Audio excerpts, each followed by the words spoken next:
আসসালামু আলাইকুম। কেমন আছেন সবাই? আলহামদুলিল্লাহ আমরা খুব ভালো আছি। এখন সকাল ৬টায় আমি উঠলাম সব ফল কাটার জন্য। আজকে আমার ছেলের স্কুল হচ্ছে হেলদি ডে। টিচাররা মেসেজ দিছে যে আজকে সব টিফিন হচ্ছে ফ্রুটস নিতে হবে, ফ্রুটস আর ভেজিটেবল এবং কালারিং। তাই আজকে ও কী খাবে, ভেজিটেবল তো খাবে না, ফ্রুটস যা খায় সেগুলো আনা হলো তার জন্য।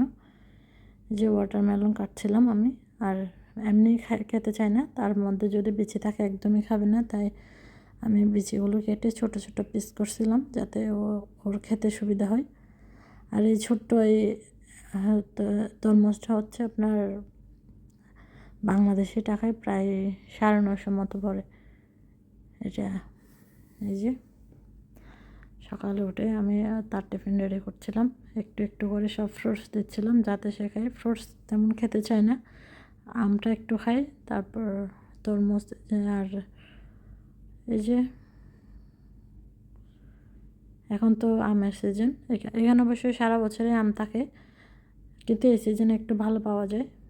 আমগুলো খুবই মিষ্টি এবং একদমই পেকে গেছে, অনেক মজা আম। আমার বাচ্চারা খুবই পছন্দ করে আম খেতে, তাই তাদের জন্য দিই। আমি মাঝে মাঝে দিই টিফিনের মধ্যে, সবসময় ট্রাই করি যে কোনো একটা ফ্রুটস দিতে।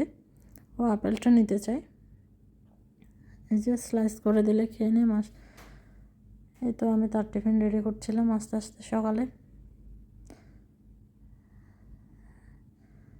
এই যে একটু গ্রেপসও দিচ্ছিলাম, কালারিং ফ্রুটস দিতে বললো বাচ্চাদের জন্য যাতে তারা খেতে পারে। এই যে একটা বক্সে দিলাম, বাট ফ্রুটস অনুযায়ী বক্সটা ছোট হয়ে গেল, আবার ট্রান্সফার করলাম আরেকটা বক্সে।